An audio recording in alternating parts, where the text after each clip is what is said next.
I am tired of the award shows this year. Every single one of them. Every single one.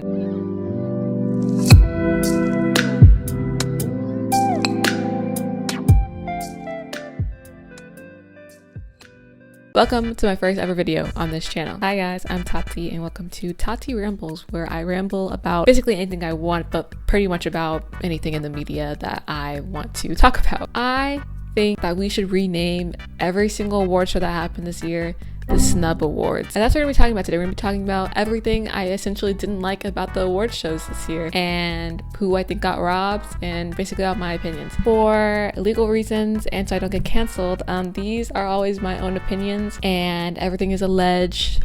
You know, don't cancel me for my own opinions. And also, I'm not the news, so some of my information could be wrong, but I always try to do my best to make sure it's 100% correct. But if anything I ever say is wrong, correct me kindly in the comments, and I would appreciate that. Let's go back, okay? We gotta go back a little bit to, I'm looking over here for notes. And for those of you who are old or just living on the rock, I will explain every single award show to you, I promise. Let's start with the Grammys. If you don't know what the Grammys are, they're essentially the award shows for the music industry. Let's talk about it. One of the few good things that came out of the Grammys was probably the fact that Sabrina Carpenter and Olivia Rodrigo made up. If we all know the Sour album and Skin and all of that, the songs that were coming out during that time, I think they finally patched it up. Some people said that they never even really think that they had drama and they kind of just did it to boost up their music and their albums and their careers. I personally think that's false. Josh, Sabrina, and Olivia, I think they all three had some sort of conflict going on with each other. I definitely think that as a fandom, we definitely overdid it and probably just made a bunch of things that weren't true. But I definitely think that they all had some sort of conflict. I don't think that it just appeared out of thin air. Like, some things are definitely true, especially because Olivia's songs were very specific. Like, you know what I mean? Like, I definitely think there was some sort of conflict going on there. But all is well because we saw them hugging and speaking at the Grammys, which is very nice. Chappell Roan,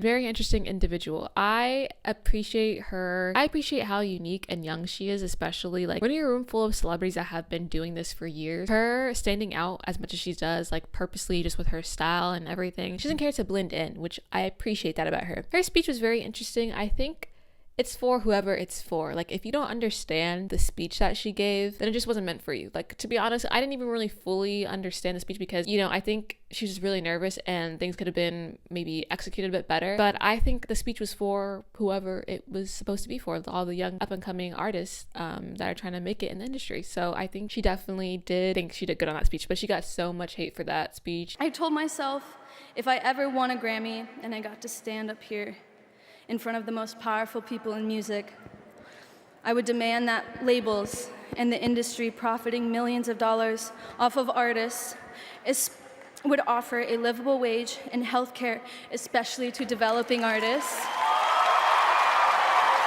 Which is also another reason why I respect it, and she was confident with what she said. Oh, then we had Taylor Swift dancing to Not Like Us by Kendrick. I thought this was really funny, and this photo specifically is unironically so beautiful. Like, I just really love this photo. It's funny, especially because it's Taylor and Kendrick. Like, I have never even, I mean, I know they've had been friends in the past, but it's just so funny to me. And I am also glad that Kendrick won a whole Grammy for his diss on Drake. I think what I said alone tells you what side I was on, even though I really could not care less about whatever beef they had. But, you know, if I had to choose a side, I was pretty hyped that he won a Grammy for Not Like Us. Next topic I'd like to discuss about the Grammys is a horror, an absolute terror. Cowboy Carter winning over Hit Me Hard and Soft. The Beehive already got on Zach about this, which, you know, that's a whole different thing. Zach has, like, he's got a bunch of things going on, whatever. My mom was a huge Beyonce listener, and that doesn't mean that I am in love with Beyonce, but just the fact that my mom would blast it through our house and on our way driving to Kumon when I lived in Virginia, okay? I have a respect for Beyonce, okay? And I have a respect for her just the way she works hard and plans things and does exactly what she wants and doesn't do anything outside of what she doesn't want. Like, I admire her a lot in that aspect. But Cowboy Carter winning over Hit Me Hard and Soft. I think Beyonce is for all generations, right? But I think specifically Billie Eilish, because of how young she is and what her music is about, it really hits us younger generations generation a lot, which is technically who really watches the Grammys, okay? Every generation watches the Grammys, but it's really meant for our generation, like us, okay? We are the ones who clock in and watch it and analyze it, but that's us, okay? I'm not saying that Beyonce did not deserve to win. I think she deserved to win. She's been in the industry for a long time and she's worked really hard, and she should have gotten a Grammy, honestly, a long time ago. But I think this specific album, Cowboy Carter, over Hit Me Hard and Soft, first of all, Hit Me Hard and Soft was just overall listened to and spoken about way more. I didn't even really know Beyonce even had an album, and I didn't even listen to it. So I'm not going to sit here and trash her music. I'm not going to do that because I didn't listen to it. I didn't listen to enough of her music to do that anyway. I'm not here to tell you which album was better. Hit Me Hard and Soft was spoken more about. It was more impactful, okay? It was a whole thing on TikTok. The one song that I genuinely remember trending on TikTok, This Ain't Texas, I don't know if it's called that, but This Ain't Texas, it was everywhere. That's like the only song from this album that really made an impact on TikTok, in my opinion, from my For You page, okay? Hit Me Hard and Soft just had a lot. I can't speak about the songs. I didn't listen to Cowboy Carter, and I just don't have any interest to. And people are gonna be like, well, are you saying that the Grammys should be based upon what Gen Z and what other people in the media want to win? Overall, it's up to whoever chooses the song to win, yes, but I don't know, like, I think that's just interesting. Billie has won 9 Grammys, and she is 23 years old. 9 Grammys at age 23 is amazing. Congratulations to her. It's awesome. That is essentially what people backpedal to when we talk about her not winning the Grammys. It's like, oh, she's gonna be fine. She's young and she's won so much. Like, she'll be okay. She'll win more Grammys. She's won so many already. That's not the point. Billie implied that this was the most like authentic album. Like, she worked extremely hard on this album. And you can hear the authenticity in this album. Okay. This is an album that she felt like deserved to win. You know what I mean? It's like if you don't really do well in school, right? But you study really hard for this one specific assignment. You study all night and you go in, you take the test, you get a C. And you're like, oh my gosh, I really felt like I deserved an A. Like, this is the first time, like, you know, I've tried to do good on assignments. This is the first time I really put my all into this assignment. I'm not comparing a Grammy to a mere assignment. But I'm saying that that's why it's worse. I'm not saying also that just because you think you worked hard, you deserve to win. Like, you know what I mean? I'm not saying that, but I'm just saying I understand and empathize with her emotions or however she feels, because we don't really know necessarily why she was crying when Beyonce won. She could have been happy for Beyonce, or she could have been sad. But if she were sad, like, I would understand. Like, she put her all into that. She felt like it deserved to win, and she lost. I have so much empathy for her. I would go home and cry. Honestly, if I were any of these celebrities who lost, I would go home and I would cry. Anyways, that's what I think about the Grammys. So yeah.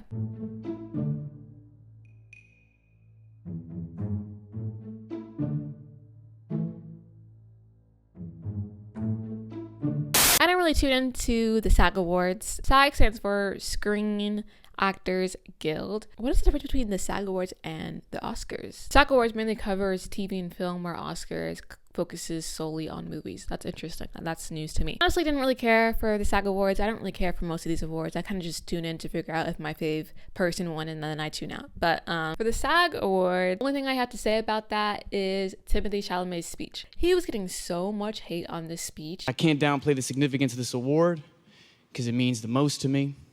And I know we're in a subjective business, but the truth is, I'm really in pursuit of greatness. I know people don't usually talk like that, but I want to be one of the greats. I'm inspired by the greats. I'm inspired by the greats here tonight. I'm as inspired by Daniel Day-Lewis, and Marlon Brando, and Viola Davis as I am by Michael Jordan and Michael Phelps, and I want to be up there. So I'm deeply grateful to that. This doesn't signify that, but it's a little more fuel. It's a little more ammo to keep going. Thank you so much. And if you hated his speech, you literally don't know anything about motivation, drive, and being determined and wanting something so bad. That is what that speaks to me. Like, if you did not resonate with his speech in any way and think it was corny, that just says something about you. I don't understand. How do you say that that is a bad speech? How do you say that's corny? And the thing is, he's done so many movies. He's been so many different characters and different people that it's so inspiring. I genuinely love this speech. And if you watched Whiplash, right, he also basically says the same thing, like how he wants to be one of the greats. He doesn't want to just be great, he wants to be one of the greats. Because I want to be great. And you're not. I want to be one of the greats. If you like that movie and you don't like his speech, there's something that you just don't like the speech because it's Timothée Chalamet. Like, that's what I think. That's what that says to me. And the thing is, it doesn't even matter if it wasn't a good speech, because you have not won a SAG Award. And you will not win a SAG Award. It doesn't matter if you like his speech or not, because he's going to do great. And the thing is, I haven't even seen a bunch of films that Timothée Chalamet is. Like, I don't really care for him. I think his choices on dating is interesting. That was a good speech, and I'm like genuinely happy for him. And the thing is, he also was humble and acknowledged that like this doesn't make me great, but something will. That's just like a personal thing that I respect. And you guys hated on that, and it's just you guys think everything is corny, and I can't. Let's talk about the Oscars. I think everyone's heard of the Oscars. Will Smith got kicked out a couple years ago.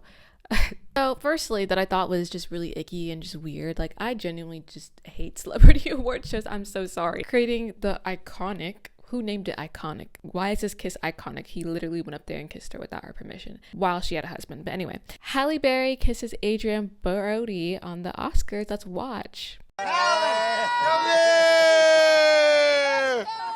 sorry, Georgina, but I gotta do it. Oh my God!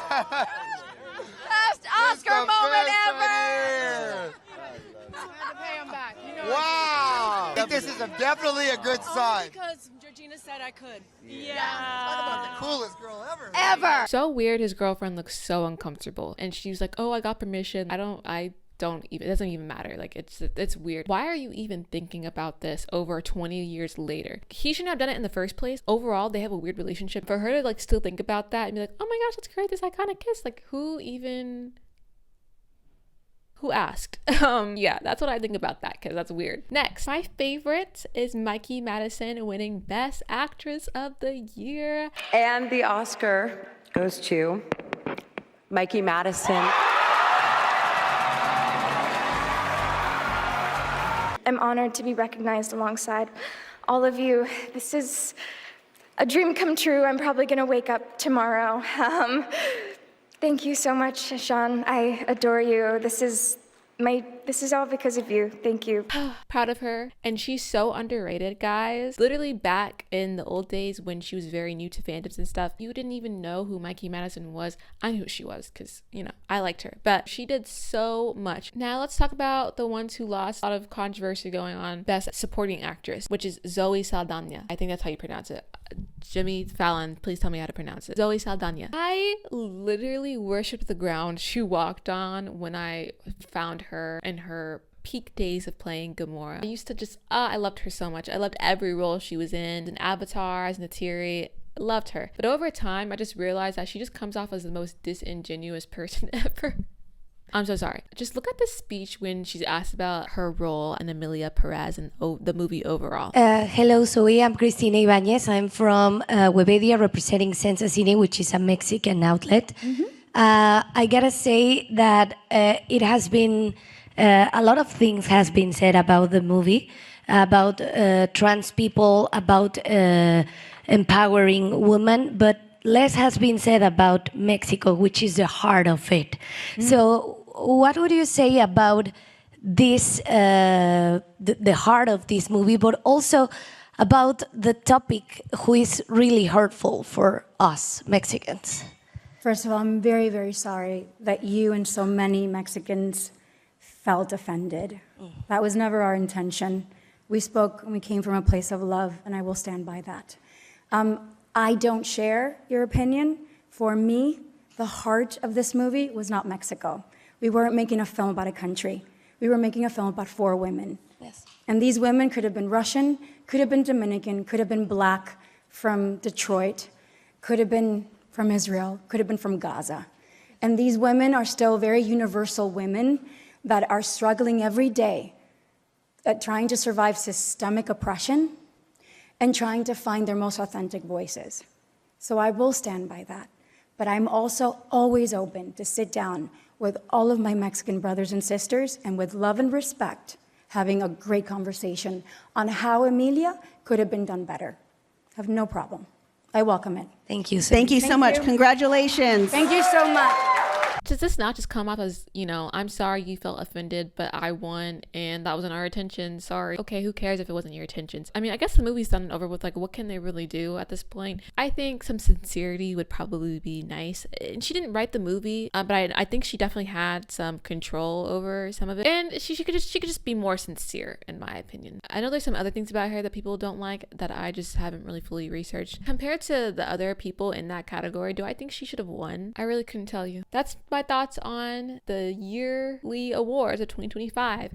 If you didn't agree with anything I said, I'm sorry. Hope you still had a good time here. If you did agree with what I said, we're twins and I love you. And that's all I have to say. Okay, love you. Bye. Mwah.